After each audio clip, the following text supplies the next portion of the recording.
ભાજપે ગુજરાત ક્વોટાના રાજ્યસભાના ઉમેદવારોના નામ જાહેર કર્યા છે। એક બ્રાહ્મણ, એક પાટીદાર અને 2 ઓબીસી ઉમેદવારને ટિકિટ આપવામાં આવી। જેપી નડ્ડા રાજ્યસભાના ગુજરાતી ઉમેદવાર, આ સાથે મયંક નાયક રાજ્યસભાના ગુજરાતી ઉમેદવાર જાહેર થયા। ડોક્ટર જસવંતસિંહ પરમાર રાજ્યસભાના ગુજરાતી ઉમેદવાર, ગોવિંદ ધોળકિયા રાજ્યસભાના ગુજરાતી ઉમેદવાર। આવતીકાલે આ ચારે ઉમેદવારો ગાંધીનગરથી ફોર્મ ભરશે।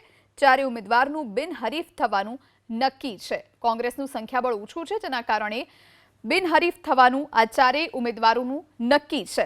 તો ભાજપે આજે આ લિસ્ટ જાહેર કરી છે રાજ્યસભાના ઉમેદવારોની, જેમાં એક બ્રાહ્મણ, એક પાટીદાર અને 2 ઓબીસી ઉમેદવારને ટિકિટ આપવામાં આવી છે। આ તરફ જેપી નડ્ડા, ગોવિંદભાઈ ધોળકિયા, મયંક નાયક જેઓ કાલે ઉમેદવારી પત્ર ભરશે। ડોક્ટર જસવંતસિંહ પરમાર જે પણ મોટું નામ છે, કોઈ પણને રિપીટ કરવામાં નથી આવ્યા। ભાજપે ગુજરાત ક્વોટાના ભાજપના ઉમેદવારો જાહેર કર્યા છે। 10 વાગે અમિતભાઈનો ફોન આવ્યો કે તમને રાજ્યસભામાં મોકલવાના છે। તો મેં એને કીધું પણ મને તમે ખબર નથી કાંઈ, મારે પોલિટિક્સમાં નથી।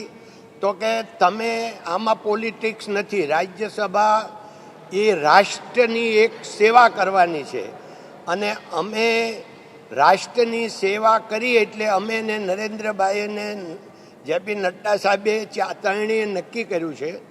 એટલે હવે તમારે કાંઈ વિચારવાનું નથી, કારણ કે અમે જે નિર્ણય લીધો હોય એ રાષ્ટ્રહિતનો અને તમારા પણ હિતનો, સમાજના હિતનો લીધો હોય, એટલે તમે હવે ફોર્મ ભરવાનું છે એ ભરી દેજો। એટલે મેં કીધું ભાઈ અઘરું બહુ છે, તો કે કાંઈ અઘરું જ નહીં, તમને અઘરું કામ હોપ્યું જ નથી। આ તો તમે જે કરી રહ્યા છો એનું એ તમારે કરવાનું છે। ભારતીય જનતા પાર્ટી જે વિશ્વની સૌથી મોટી પાર્ટી છે, એ પાર્ટીના જે મોવડી મંડળ છે, મોદી સાહેબ છે, અમિત શાહ સાહેબ છે, જેપી નડ્ડા સાહેબ છે, એ સર્વે મારા પર જે વિશ્વાસ મૂક્યો છે એના માટે સૌથી પહેલાં તો એમનો ખૂબ ખૂબ આભાર માનીશ। વાત રહી છે મારી પસંદગીની, તો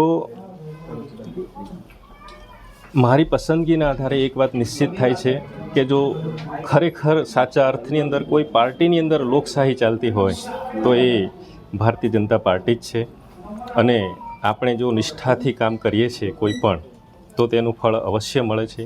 એ આ ભારતીય જનતા પાર્ટી તરફથી જે મારી પસંદગી કરવામાં આવી છે તેના આધારે સિદ્ધ થાય। આજ ભારતીય જનતા પાર્ટીની ખાસિયત એક સામાન્ય કાર્યકર્તાને મોટામાં મોટી જવાબદારી પણ આપી શકે છે, અને મારા જેવા સામાન્ય કાર્યકર્તાને આ પ્રકારની જવાબદારી આપી એ બદલ દેશના આદરણીય વડાપ્રધાન નરેન્દ્રભાઈ મોદી સાહેબ, કેન્દ્રીય ગૃહમંત્રી આદરણીય અમિતભાઈ શાહ સાહેબ, આદરણીય રાષ્ટ્રીય અધ્યક્ષ નડ્ડા સાહેબ, માનનીય મુખ્યમંત્રી શ્રી ભૂપેન્દ્રભાઈ અને અમારા યશસ્વી અધ્યક્ષ પાટીલ સાહેબનો હૃદયથી આભાર માનું છું કે આ પ્રકારની જવાબદારી મને આપી છે। અને મારા જેવા સામાન્ય કાર્યકર્તાને આ પ્રકારની જવાબદારી વહન કરવા માટેની અનેક જવાબદારીઓ આપી છે, અને એમાંથી આજે મને આ રાજ્યસભાના સાંસદ તરીકે જ્યારે નિમણૂક આપી છે બદલ હું સૌનો આભાર વ્યક્ત કરું છું। અચ્છા, સામાન્ય કાર્યકર આપે કીધું, સામાન્ય કાર્યકર એ પહેલા તો તાલુકા પંચાયત, જિલ્લા પંચાયત, ત્યાંથી ધારાસભ્ય, સાંસદ સભ્ય, અને આપ સીધા સૌથી ઉપરનું ગૃહ જે દેશનું છે એ રાજ્યસભામાં જઈ રહ્યા છો। કેટલી મહેનત અત્યાર સુધી, અને એ મહેનત બદલ આપને આ રિવોર્ડ? આપની જાણકારી માટે મને 2000ની સાલમાં તાલુકા પંચાયતની પણ ચૂંટણી લડવાનો આ પાર્ટીએ મોકો આપેલો, ને ત્યારે હું વિજયી થયેલો 2000ની સાલમાં। અને આવનારા મને અનેક જવાબદારીઓ પાર્ટી, તાલુકા પંચાયતનો સભ્ય બનેલો, પછી આ સીધી જ રાજ્યસભાના મેમ્બર તરીકેની જવાબદારી પાર્ટી આપી છે। અચ્છા, હજી એક જવાબદારીનું વહન આપ કરી જ રહ્યા છો। ગાંધીનગર લોકસભાની બેઠકની પણ આપની જવાબદારી છે, ઇવન ઓબીસી મોરચાના અધ્યક્ષની પણ આપની જવાબદારી। કાર્યકર્તા તરીકેની બધી જ જવાબદારીઓ પૂરી કરવા માટે તૈયાર છું અને રહેવાનો છું। અચ્છા, અંતિમ સવાલ એક એ, દિલ્હીમાં જ્યારે એ ગૃહમાં આપ બેસવા જઈ રહ્યા છો કે જ્યાં તમામ કાયદાઓ ઘડાતા હોય છે, ન માત્ર રાજ્ય પરંતુ દેશની વાત થતી હોય છે, ત્યારે ભાજપને કઈ રીતે ત્યાં વધારે મજબૂત કરશો? ભાજપને પણ ફાયદો થાય અને દેશને ફાયદો થાય એવા કાયદાઓ જ્યારે દેશના નેતૃત્વ દ્વારા ઘડાતા હશે ત્યારે મારો હંમેશા તેમાં સૂરજ હોય। તો હીરા ઉદ્યોગકારને ટિકિટ મળતા ડાયમંડ ઉદ્યોગમાં ખુશીનો માહોલ છવાયો છે। હીરા ઉદ્યોગકાર દિનેશભાઈ નાવડિયાએ પણ ખુશી વ્યક્ત કરી છે। ડાયમંડ ઉદ્યોગમાં આજે ખુશીનો માહોલ હોવાની વાત દિનેશભાઈએ કરી છે।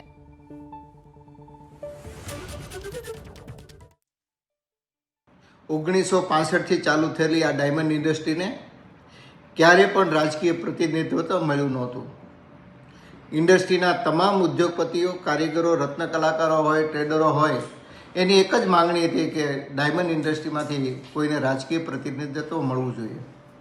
આજે સમગ્ર ડાયમંડ ઇન્ડસ્ટ્રીની પણ સમગ્ર ગુજરાતની ડાયમંડ ઇન્ડસ્ટ્રીની સાથે સાથે બેલ્જિયમ, દુબઈ, સાઉથ આફ્રિકાના ડાયમંડ ઇન્ડસ્ટ્રી સાથે જોડાયેલા તમામ લોકોમાં એક ખુશીનો માહોલ છે. આ ખુશીના માહોલ માટે અમે આભારી છીએ ભારતના યશસ્વી વડાપ્રધાન શ્રી નરેન્દ્રભાઈ મોદીજીનો, ભારતીય જનતા પાર્ટીના રાષ્ટ્રીય અધ્યક્ષ શ્રી નડ્ડાજીનો અને એનડીએ સરકારના ગૃહમંત્રી શ્રી અમિતભાઈ શાહનો કે એમને રાજ્યસભાના ઉમેદવાર તરીકે હુલામણા નામ ગોવિંદ કાકા તરીકે ઓળખાતા ગોવિંદભાઈ ધોળકિયાને રાજ્યસભાના સાંસદ તરીકેની પસંદગી કરીને ખૂબ સારી બાબત છે ઇન્ડસ્ટ્રી માટે.